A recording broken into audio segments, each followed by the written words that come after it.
तो hello friends, तो आज की वीडियो में क्या लेके आया हूँ मैं आप लोग के लिए CFT का। ओके, CFT का टॉपिक है, बहुत इंपॉर्टेंट टॉपिक है आपका, तो इसको थोड़ा ध्यान से देखिएगा। ओके, तो चलो स्टार्ट करते हैं। CFT first crystal field theory बोलते हैं इसको।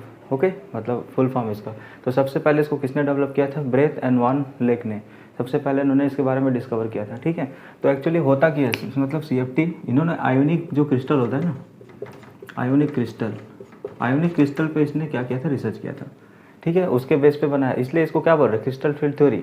उसके बाद क्या, और एक और नाम बोलते हैं इसको, ligand field theory. Okay, LFT भी बोलते हैं, लिगेंड फील्ड थ्योरी। और लिगेंड फील्ड थ्योरी क्यों बोल रहे हैं बताता हूँ, क्योंकि इसमें लिगेंड का प्रोसेस होता है towards the central metal ion. Okay, central metal atom, ये हो गया।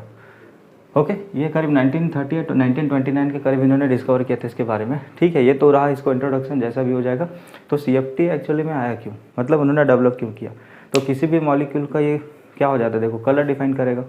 ठीक है ना, तो कलर कैसे आता है? ज़्यादातर क्या होता है, ट्रांजिशन एलिमेंट में ही कलर आपको देखने मिलते हैं, बाकी चीज़ में तो नहीं मिलते। कलर ट्रांजिशन एलिमेंट में भी होते हैं। जो स्कैडियम का मतलब जो जिसका डी ऑर्बिटल फील होगा वो ज़्यादा कलर नहीं देता, क्योंकि उसमें अनपेयर्ड इलेक्ट्रॉन नहीं होते। अनपेयर्ड इलेक्ट्रॉन नहीं होगा तो क्या होगा, वो हायर एनर्जी लेवल पे नहीं जाएगा, तो लाइट क्या करेगा? एमिट नहीं करेगा। लाइट एमिट नहीं करेगा तो विजिबल रीजन में नहीं जाएगा, तो आपको दिखेगा नहीं वो। मतलब विजिबल रीजन में जाना जरूरी है ना, कोई भी इलेक्ट्रॉन को, तभी तो आपको विजिबल होगा। वो कलर शो करता है कोई भी चीज़ है। ठीक है, उसका कॉम्बिनेशन से। तो ये चीज़ है, और इसके मैग्नेटिक प्रॉपर्टी भी आपको जानने मिलेगा CFT में। ठीक है, और कितना, इसके लिए भी कुछ फार्मूला है, या डायमैग्नेटिक है, पैरामैग्नेटिक है। MOT में भी आप जानते थे, लेकिन यहाँ इसका मैग्नेटिक मोमेंट भी निकाल सकते हो आप, ये चीज़ है। ठीक है, और स्टेबिलिटी भी आप जान सकते हो इससे, CFT से।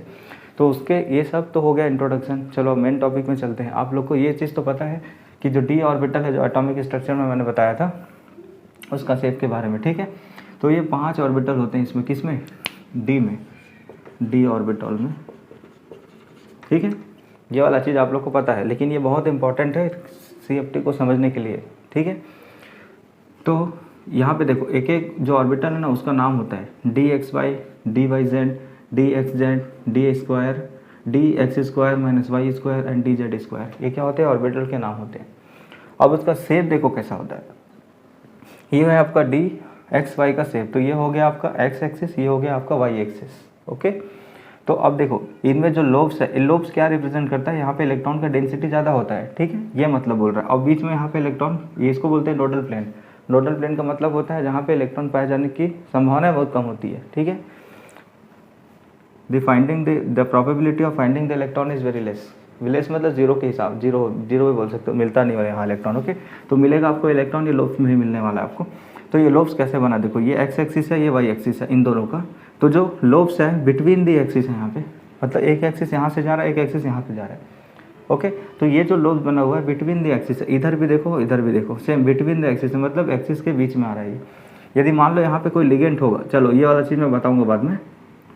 ओके, पहले इसको देखते हैं। अब ये वाला देखो, Y और Z एक्सिस के बीच में, मतलब बिटवीन द एक्सिस आएगा, ये तीनों X Z हो जाए। ये वाला जो है आपका, यहाँ से यहाँ तक का जो ऑर्बिटल है ना आपका, ये किस में जाएगा? Between the axis, between the axis. अब बिटवीन द एक्सिस है यहाँ पे, तो यहाँ पे देखो ये वाला हो गया आपका बिटवीन द एक्सिस। इसी को क्या बोलते हैं हम लोग? T2G। Okay, T2G orbital, T2G orbital से रिप्रेजेंट करते हैं किसको? इन तीनों को, ये वाला, ये तीनों को T2G बोलते हैं। अब आ जाओ इसमें EG में। ओके, EG में मतलब ये वाला। अब ये वाला देखो, ये जो 2 ऑर्बिटल है लास्ट के।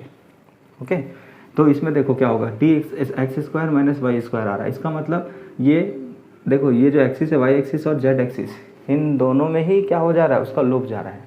ओके, जैसे कि देखो ये वाला X एक्सिस यहाँ पे जा रहा है। अब स्क्वायर बोलने का मतलब ये जो दूसरा एक्सिस होगा ना, यहीं से जाएगा। ओके, यहाँ पे भी क्या हो जा रहा है? Y² मतलब ये Y आपका हो गया, तो इसी में और दोबारा ओवरलैपिंग हो रहा है। इसका मतलब देखो यहाँ पे 2 लोब्स आ रहे हैं, मतलब यहाँ पे इलेक्ट्रॉन का डेंसिटी बहुत ज़्यादा है। इलेक्ट्रॉन का डेंसिटी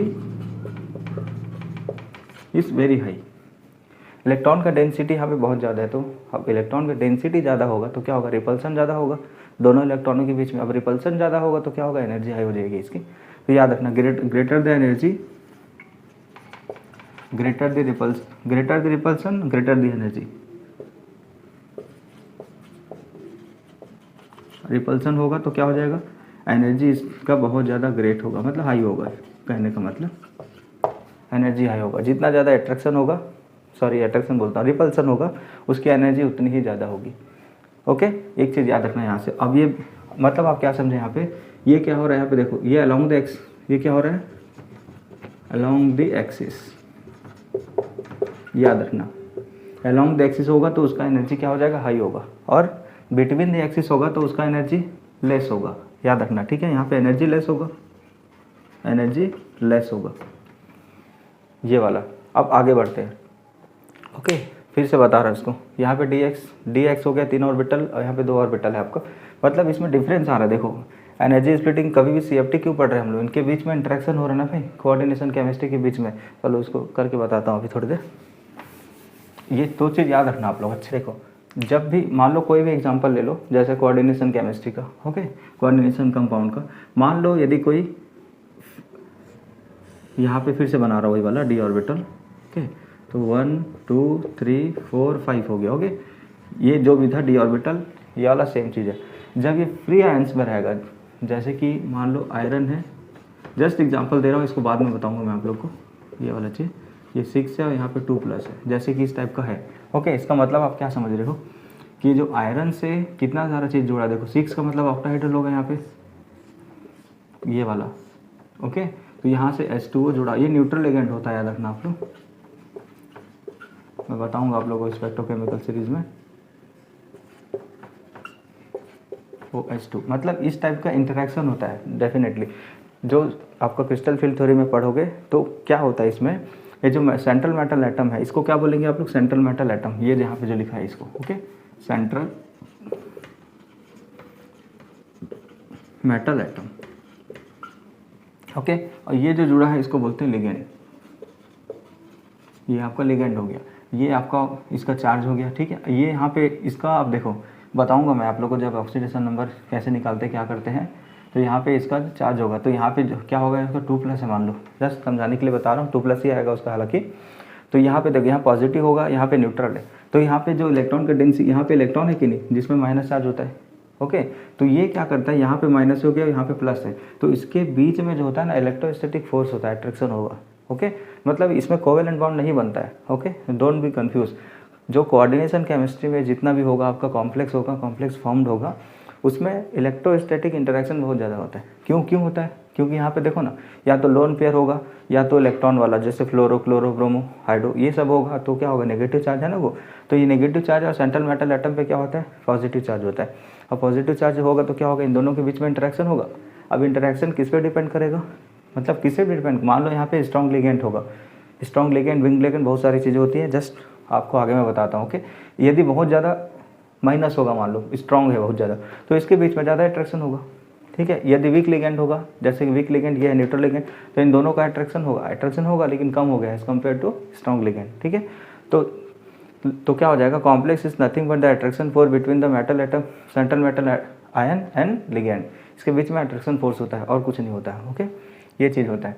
अब आप लोग को पता है कि नॉर्मल में इसमें क्या होता है, फ्री, मान लो यहाँ पे फ्री आयन से, तो फ्री आयंस में इसका जो एनर्जी होगा वो तो सेम होता है, जिसको बोलते हैं डीजेनरेट ऑर्बिटल।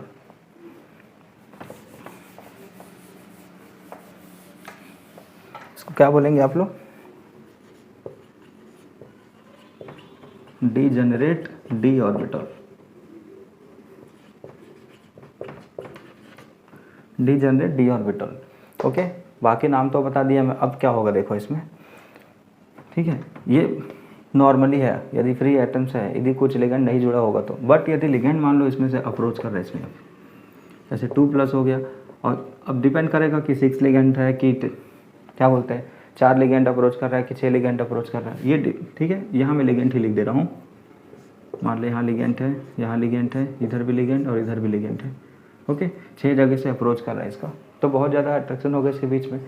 अब बहुत ज़्यादा देखो यहाँ पे है तो अट्रैक्शन होगा, ठीक है, और यहाँ पे इलेक्ट्रॉन, यहाँ पे इलेक्ट्रॉन, मतलब कहना क्या चाहता हूँ मैं, यहाँ पे आयंस है तो इसका जो एनर्जी होगा सेम होगा डीजेनरेट ऑर्बिटल में, ठीक है। लेकिन जब सेंट्रल मेटल एटम से जब लिगेंड अप्रोच करेगा तो इसकी एनर्जी हाई हो जाएगी, याद रखना, ठीक है। तो हाई हो जाएगी तब क्या होगा इसमें, ठीक है, 1 2 3 4, अब अच्छे से बना लिए आप लोग, ठीक है। तो यहाँ पे इसको एवरेज एनर्जी होगा इसका, ठीक है। यहाँ पे इसकी एनर्जी हाई है, सभी में सेम चेंजेस होने वाला है क्योंकि 6 लिगेंड होता है, इनके बीच का डिस्टेंस भी सेम होता है, मतलब सेम डिस्टेंस पे होता है, ठीक है। तो एनर्जी हाई होगी तो सब जो अट्रैक्शन होगा सब में वो सेम एनर्जी होगा, मतलब ये सब का एनर्जी सेम हो जाएगा, इसलिए ऊपर रखा हूँ। ये जो होता है एनर्जी लेवल का डायग्राम होता है ये, ठीक है। मतलब ऊपर जाते जाएगा तो इसका एनर्जी हाई होते जाएगा, ये चीज़ होगी अब, ठीक है। आई होप यहाँ तक आप लोग समझ गए होंगे, ठीक है। लेकिन ये वाला जो होता है ना हाइपोथेटिकल होता है, ओके। इसको मतलब प्रैक्टिकली हाइपोथेटिकल होता है इसका एवरेज एनर्जी। इसको आप एक्सपेरिमेंटली प्रूव नहीं कर सकते। क्यों नहीं कर सकते? देखो अभी जस्ट बताया था मैं, यहाँ जो d x square minus y square और यहाँ पे डी जेड स्क्वायर होता है, इन दोनों का एनर्जी ज़्यादा होता है as compare to other 3 orbit T2G जिसको बोलते हैं, ठीक है। इसको क्या बोलेंगे? EG बोलते हैं, ओके। ये चीज़ हो गई। अब तो क्या होता है सडनली यहाँ पे क्या होने लगेगा, ये स्प्लिट हो जाएगा। ये जो 5 ऑर्बिटल है ना आपके पास, ये जो 5 ऑर्बिटल है डीजनरेट, यहाँ पे डीजनरेट हुआ। अब इसका हाई एनर्जी लिगेंड से जब अप्रोच करेगा तो क्या हो जाएगा, थोड़ा सा एनर्जी हाई हो जाएगा, इसलिए मैं उसको ऊपर में बना दिया हूँ, ठीक है। ये हाइपोथेटिकल होता है, प्रूफ नहीं कर सकते इसको।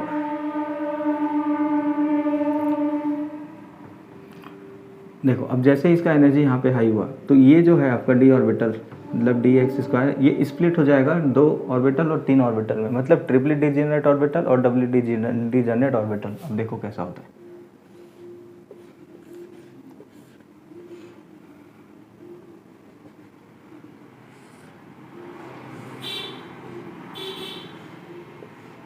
इस टाइप से, ओके। अब ये जो बीच में है ना, ये होगा आपका बैरी सेंटर बोलो या सेंटर ऑफ ग्रेविटी बोलो, ठीक है। बीच में मतलब जिसमें कोई स्प्लिटिंग नहीं होता, या इसको और क्या बोल सकते, नो स्प्लिटिंग स्टेट। यही पे लिख देता हूँ, चलो, नो स्प्लिटिंग स्टेट, मतलब इसमें कोई स्प्लिटिंग नहीं हो रहा है। हो किस पर है स्प्लिटिंग? यहाँ पे इस ऑर्बिटल पे हो रहा है और 2 ऑर्बिटल पे हो रहा है। तो इसका जो ऑर्बिटल, अब इसका एनर्जी हाई T2G और इसका हाई होता है बोला था, इसलिए मैं उसको ऊपर लिखा, ओके। इसको ऊपर क्यों लिखा? क्योंकि इसकी एनर्जी हाई होती है। अब एनर्जी हाई होगा तो ऊपर चला जाएगा, ओके, अनस्टेबल पोजीशन पे। और ये T2G जो है आपका DXY DYZ या DZX जैसा भी बोल लो, ठीक है। ये x square minus y square और ये DZ स्क्वायर, ये हो गया आपका। तो इसकी एनर्जी हाई है इसलिए इसको ऊपर लिखा, और इसमें डीजनरेट और ये होता है नीचे आ जाता है क्योंकि इसकी एनर्जी कम होती है एज़ कम्पेयर टू T2G में, ठीक है। ये होता है आपका EG और ये इसको क्या बोलते हैं T2G, ठीक है। मैथमेटिकली एक्सप्रेशन होता है वो, जब क्या बोलते हैं उसको, पॉइंट ग्रुप जब पढ़ते हैं ना, पॉइंट ग्रुप होता है एक, तब उसमें इस जो ऑर्बिटल, इस डीजनरेट ऑर्बिटल क्या बोलेंगे, T2G।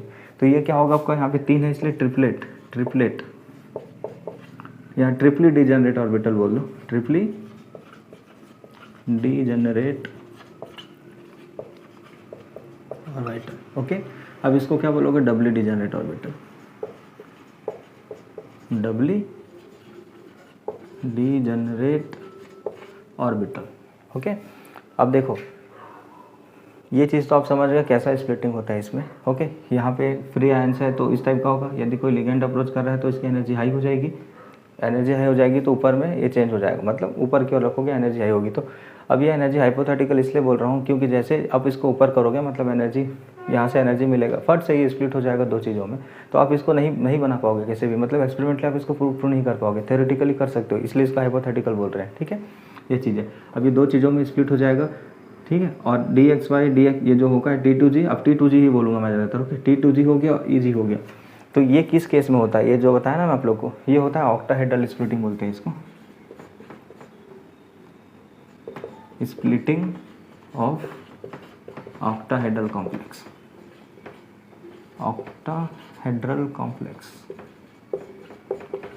ओके।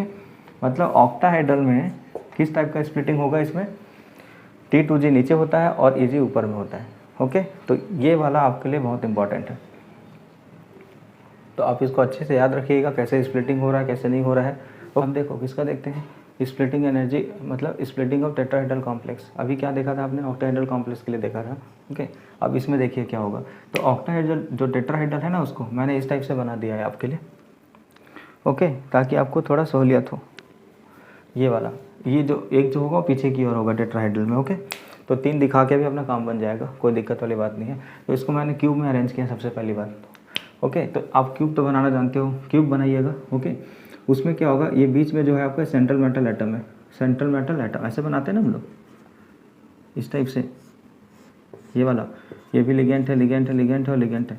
मतलब टेट्राहेड्रल में क्या होता है, 4 लिगेंड इसमें अप्रोच होगा, किससे, मेटल आयन से, मतलब मेटल से होगा। ओके, तो अब इसके बीच में कैसा इंटरेक्शन होता है उसको देखते हैं अब।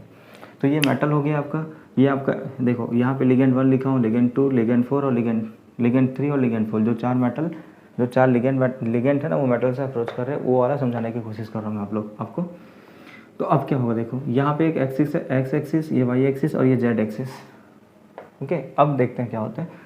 अब यहाँ पे देखो, मान लो मैं यहाँ पे एक लोब बनाता हूँ, जैसे इसमें बनाए थे ना हम लोगों ने, between the axis, along the axis. तो अब इसमें क्या जानने की कोशिश कर रहे हैं कि किसका एनर्जी यहाँ पे हाई होगा। ओके, इन टेट्राहेड्रल केस में। तो मान लो मैं यहाँ पे ये अलोंग द एक्सिस बना रहा हूँ। ओके, अलोंग द एक्सिस हो गया, और एक क्या बना रहा हूँ यहाँ पे, देखो समझने की कोशिश करना है इसको। ओके, ये एक्सिस हो गया आपका, अलोंग द एक्सिस है। अब इस अलोंग द एक्सिस में कोई लिगेंड है क्या, कोई लिगेंड नहीं है, ये तो एक्सिस में आ रहा है ना, तो यहाँ पे कोई लिगेंड है क्या, नहीं है लिगेंड। अब यहाँ पे लिगेंड नहीं है तो क्या हो जाएगा, अब यहाँ पे लिगेंड नहीं है तो क्या होगा, रिपल्सन बहुत कम होने वाला है। ओके, रिपल्सन बहुत कम होने वाला है। अब यहाँ पे देखो, यहाँ लिगेंड है कि नहीं, तो यहाँ पे लिगेंड है, और इसमें आ रहा है आपका जो बिटवीन द, ये जो आ रहा था, ये एक्स और वाई के बीच में आ रहा है। देखो ये एक्स और वाई के बीच में क्या आ रहा है, बिटवीन द एक्सिस में आ रहा है ना, वो बिटवीन द एक्सिस में भी आ रहा है, और यहाँ पे लिगेंड भी है, यहाँ पे माइनस चार्ज है और वहाँ पे नेगेटिव, ऑलरेडी यहाँ पे इलेक्ट्रॉन है, तो दोनों के बीच में बहुत ज़्यादा रिपल्सन होगा कि नहीं, रिपल्सन होगा बहुत ज़्यादा। मैं क्या बोला था, जितना ज़्यादा रिपल्सन होगा उतना उसका एनर्जी हाई होगा। ओके, तो टेट्राहेड्रल के केस में क्या हो जाता है, ये जो आपका T2G है, T2G, और ये होता है आपका EG। ओके, तो T2G, अब यहाँ पे देखो अच्छे से समझना है इसको, तभी आप समझोगे, नहीं तो फिर कन्फ्यूजन में ही रहोगे। ये एक्स एक्सिस है, ये वाई एक्सिस है, इन दोनों के बीच में कौन सा लोब आ रहा है, ये जो बनाया मैं, ये वाला। ओके, ये एक्सिस बनाया जो लिगेंड के हेड टू हेड आ रहा है, ऐसा बोल सकते हो आप। यहाँ पे एक लिगेंड है, यहाँ पे लोब्स आ रहा है उसका, तो दोनों का देखो, यहाँ एक इलेक्ट्रॉन, यहाँ इलेक्ट्रॉन, मतलब लिगेंड है और इलेक्ट्रॉन दोनों के बीच में रिपल्सन होगा, बहुत ज़्यादा रिपल्सन होगा। तो अब इसमें किसकी एनर्जी हाई हो जाएगी, बिटवीन द एक्सिस, जो बिटवीन द एक्सिस है ना, उसकी एनर्जी हाई हो जाएगी। अब इसका एनर्जी क्या हो जाएगा, कम हो जाएगा। कम क्यों होगा, किस लिए बोल रहा हूँ, क्योंकि देखो ये जो एक्सिस जो अलोंग द एक्सिस आ रहा है, यहाँ पे, या इसको भी लिख लो अलोंग द एक्सिस, इसमें कोई वो नहीं है, चाहे आप यहाँ अलोंग द एक्सिस लिखो, चाहे आप यहाँ अलोंग द एक्सिस लिखो, यहाँ पे कोई लिगेंड एटम नहीं है यहाँ पे। ओके, अब एटम है ही नहीं, तो वहाँ के बीच में रिपल्सन कम होगा ना, as compare to between the axis. इसलिए क्या हो जाता है, जो टेट्राहेड्रल के केस में क्या हो जाएगा, आपका जो EG वाला है ना, ये आपका नीचे रह जाएगा, और जो TTG वाला है ये ऊपर चला जाएगा। ठीक है, ऊपर नीचे क्या बोल रहे हैं सर, समझ में नहीं आ रहा है, क्यों, चलो बनाते हैं। यहाँ तक समझ गए होंगे आप लोग। यहाँ पे एक्सिस, ये एक्स एक्सिस है और ये वाई एक्सिस है, इसके बीच में जो आएगा, और लिगेंड यहीं पे अप्रोच करता है, इसलिए यहाँ पे लिगेंड आ रहा है, इसका मतलब क्या होगा, रिपल्सन ज़्यादा होगा। मतलब किस में रिपल्सन ज़्यादा होगा, इसमें अब टेट्राहेड्रल के केस में जो आपका T2G में, उसमें ज़्यादा रिपल्सन होगा, इसका मतलब उसका एनर्जी हाई हो जाएगा। ओके, अब देखो इसमें यहाँ तक के तो आप लोग जान गए होंगे, जो अभी थोड़ी देर पहले ऑक्टाहेड्रल में बताया था, यहाँ तक का केस एकदम सही, एकदम सेम होगा। Okay, no doubt at all. तो यहाँ पे डिजेनरेट ऑर्बिटल है आपका, डी ऑर्बिटल वाला, यहाँ पे इसकी एनर्जी जब लिगेंड अप्रोच करेगा इसमें, तो क्या हो जाएगा, एनर्जी हाई हो जाएगी इसकी, जो ऑक्टाहेड्रल में भी सेम बताया था। लेकिन अब यहाँ पे स्प्लिटिंग कैसे होगा, अब देखिए इसमें स्प्लिटिंग क्या होगा। अब स्प्लिटिंग में क्या हो जाएगा, जो आपका T2G वाला था ना, ये T2G का एनर्जी कम हो जाएगा यहाँ पे। ओके, इसका एनर्जी आपका कम होगा, किसका, EG का। अब T2G इसका जो एनर्जी हो जाएगा, ये आपका ऊपर चला जाने वाला है, 1 2 3, मतलब ये dxy बोल दो या dzx बोल दो, जैसा भी। ओके, ये गलत लिख दिया क्या मैं, सेम लिख दिया, yz लिख लो। ओके, ये ऊपर चला जाए, ऊपर क्यों गया समझ में आया होगा आप लोग को, जो आप लोग को क्यूबिक में करके बताया, क्योंकि बिटवीन द एक्सिस हो रहा है। आप टेट्राहेड्रल के केस में बिटवीन द एक्सिस होगा तो उसका एनर्जी बहुत ज़्यादा हाई होगा, इसलिए हम लोग क्या होता है, उल्टा करते हैं इसको टेट्राहेड्रल में। ये आपका dx² हो गया और -y², और ये dz² हो गया, तो ये नीचे आ जाता है इस केस में। किस केस में, टेट्राहेड्रल के केस में। तो आप याद रखिएगा, ऑक्टाहेड्रल के केस में डिफरेंट होता है और टेट्राहेड्रल के केस में डिफरेंट होता है। ओके, आज मैं आपको क्या बताया हूँ, स्प्लिटिंग एनर्जी के, मतलब स्प्लिटिंग के बारे में बताया हूँ। ओके, अब स्प्लिटिंग भी डिफरेंट होता है। ओके, उसको मैं आपको बताता हूँ अभी थोड़ी देर बाद। ओके, ये स्प्लिटिंग एनर्जी हो गया, टेट्राहेड्रल हो गया कॉम्प्लेक्स, ये splitting energy of octahedral and tetrahedral. उसके बारे में, उसके बाद में आप लोग को क्या बताऊंगा, हाई स्पिन के बारे में, हाई स्पिन, लो स्पिन। ओके, अब हाई स्पिन में क्या होता है, हाई स्पिन कहने का मतलब होता है इसमें नंबर ऑफ अनपेयर्ड इलेक्ट्रॉन ज़्यादा होगा, number of unpaired electron, unpaired जो इलेक्ट्रॉन होगा हाई होगा, ज़्यादा होगा मान लो, ठीक है, विल बी मोर, मतलब ज़्यादा होगा। अब लो स्पिन के केस में क्या हो जाएगा, इसमें क्या होता है ना, अनपेयर्ड इलेक्ट्रॉन कम होता है, ठीक है, इसलिए इसको लो स्पिन बोलते हैं, इसको हाई स्पिन बोलते हैं। एक चीज़ और होता है, इस हाई स्पिन को किससे डिफाइन करेंगे आप, weak field, weak field ligand, okay, weak field ligand. और ये जो लो को किससे करोगे, स्ट्रॉन्ग फील्ड लिगेंड। ये बताऊंगा मैं आप लोग को नेक्स्ट क्लास में जब भी बताऊंगा, okay, strong field ligand. Okay, तो अगली बार क्या देखने वाले हैं नेक्स्ट क्लास में हम लोग, हाई स्पिन, लो स्पिन, इसके बारे में, मतलब इलेक्ट्रॉन आप इसमें कैसे फील करने वाले हो। ओके, देखो स्प्लिटिंग इफेक्ट तो बता दिए मैं आप लोग, ऑक्टाहेड्रल के लिए अलग होता है, क्यों होता है वो भी रीज़न दे दिया, और टेट्राहेड्रल के लिए ये Ag ऊपर चला, T2G ऊपर चला जाता है, Ag नीचे रहता है, इसके पीछे भी रीज़न मैं बता दिया आप लोगों को। ओके, आई होप यहाँ तक आप लोगों को समझ आया होगा। बाकी क्या देखेंगे हम लोग, हाई स्पिन, लो स्पिन देखेंगे उसको नेक्स्ट क्लास में, तब तक के लिए थैंक्स।